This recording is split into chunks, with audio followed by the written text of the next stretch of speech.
In this version of existence, the universe is finally given back to us.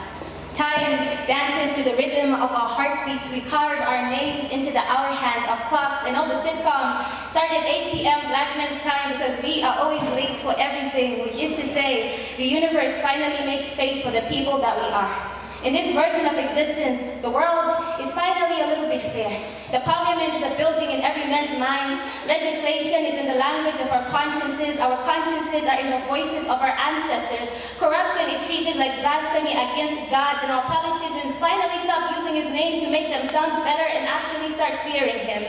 In this version of existence, that little annoying creature from Pink Panther stops trying to steal his color, which is to say the West stops trying to whitewash our identity. Black skin finally becomes resistant to bleach, and our women finally fall in love with the color of their skins. In this version of existence, Ira Style finally embraces Taylor Swift.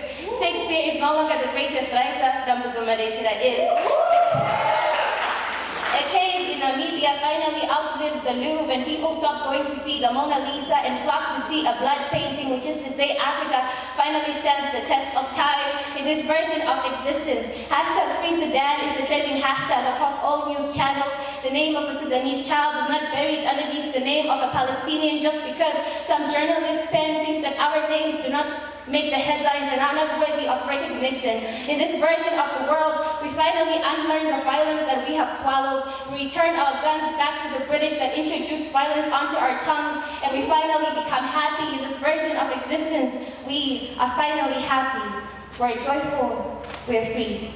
Our parents and brothers that are in foreign countries finally come back home in time to catch the grain that is falling from our plates, from the leftovers that the government finally affords to give us. We no longer scramble for jobs or money or food because there is enough to feed the 5,000 and another and another. The miracle works like an algorithm on loop now. In this version of existence, Africa finally takes back everything that she had lost. Takes a step back into the ocean, away from the continents, to a place where their boats cannot reach us.